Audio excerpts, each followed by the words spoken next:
What happened there? Some kids from school? I'll help you. But you're a girl. I'm a lot stronger than you think I am. Get me through the wall?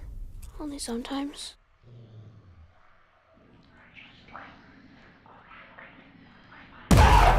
Hey guys, Sam here with horrormom.com, and today we are looking at another vampire horror movie.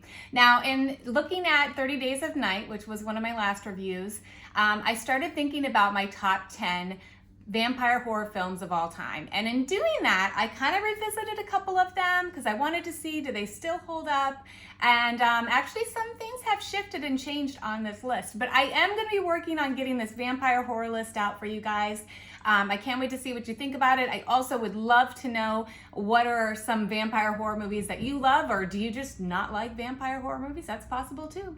So today we are looking at a movie called Let Me In, and this is from 2010. Now, Let Me In is actually an English remake of a film that is called Let the Right One In. And this one is a foreign film. It's from 2008. Both of the movies are basically the same story. They're very, very similar. There's not much that is different. But the reason why I'm doing Let Me In, which is the English version, is I just prefer this one. Now, there's a lot of people that probably will tell you they prefer the 2008 version. But I prefer the 2010, and I think it's because Chloe Grace plays the lead. She plays the girl, Abby. I just really enjoy her performance, and I liked it better. I actually liked the two children better than the foreign version. And that's just a personal preference. If you want to go back and look at the other one, you can. But I really prefer the 2010.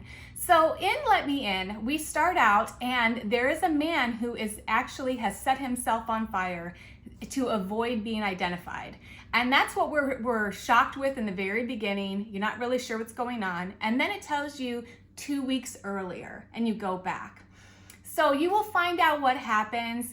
We're introduced to our main character. He is a young boy named Owen. He's in that awkward stage of adolescence, and he's actually very awkward. He is horrifically bullied in this film. You just absolutely sympathize with this poor kid. He's beyond bullied. They show a lot of the bullying that goes on as well.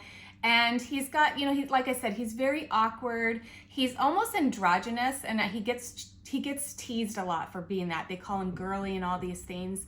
His father and his mother are separated, and the father's absent. So there's just a lot going on. He has no friends really. And what ends up happening is a father and his daughter move into the apartment complex, and he befriends this girl. And at first it's kind of off. She's kind of like hesitant to be friends with him. She kind of says things like, I'm not a girl, or we can't be friends.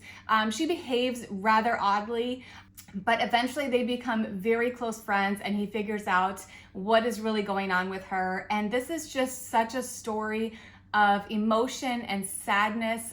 There's a huge part of this movie that is so sad. I mean, beside just the bullying, there's things going on with Abby and her situation. But this is a really emotional film.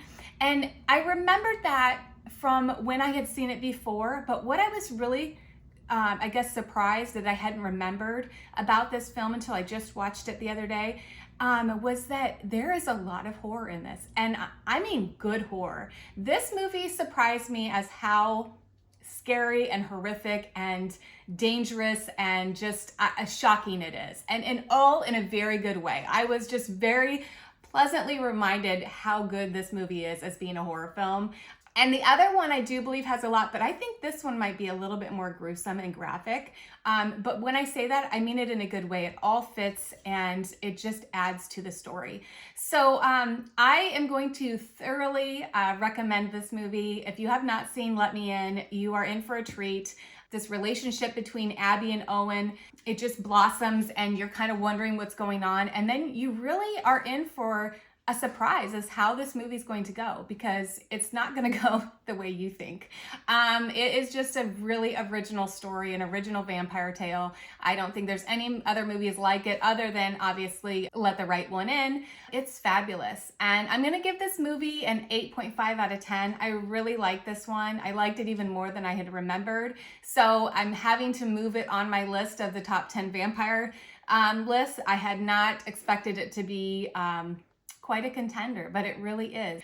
This is great horror, great vampire movie. And you know, if you're not really into vampire movies, I would say you still would really probably like it. It's not a typical vampire story at all. There's much more going on. It's different. It's not any of this seductive, you know, Dracula type of film. It's nothing like that. So if vampires aren't really your thing, I still say give this one a try. I think that you would actually really like it. It was such a fun rewatch for me. It was just very enjoyable. I found it, I actually streamed it on Prime. It was on Stars. So if you guys have access to Stars, you can watch it there. Check out Let Me In and let me know if you guys have seen this one, or after you watch it, come back and let me know what you thought.